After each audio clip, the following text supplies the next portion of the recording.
تغيير آخر قادم أيضا، يخرج ديونج الكابتن القائد الخبرة لوك ديونج.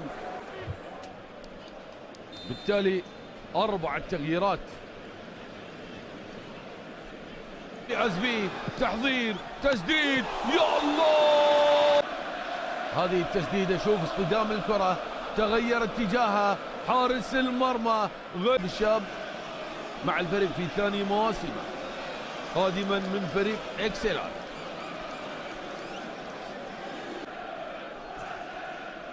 هذا هو، كرة طويلة لصابري معاه العرب الأسماء العربية، الكرة الأمامية إسماعيل صابري، لون يسجل الهدف الأول في هذه المباراة، واحد من أفضل لاعبي فريقه.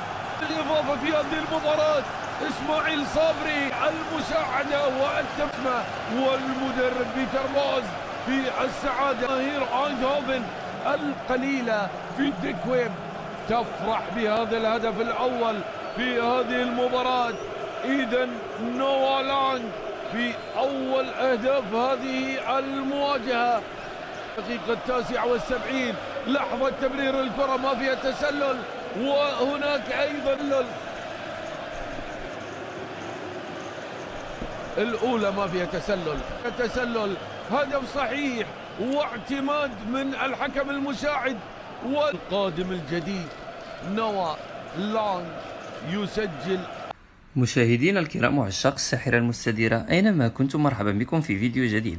إذا كنت أول مرة تشاهد فيديوهاتي على اليوتيوب فلا تنسى الاشتراك في القناة وتفعيل زر الجرس كي تتوصل بكل جديد على قناة مختصة في ملخصات وأهداف كرة القدم فرق وطنية، وكذا تحركات محترفين المغاربة. لا تبخل علينا بالضغط على زر لايك تشجيعا لنا.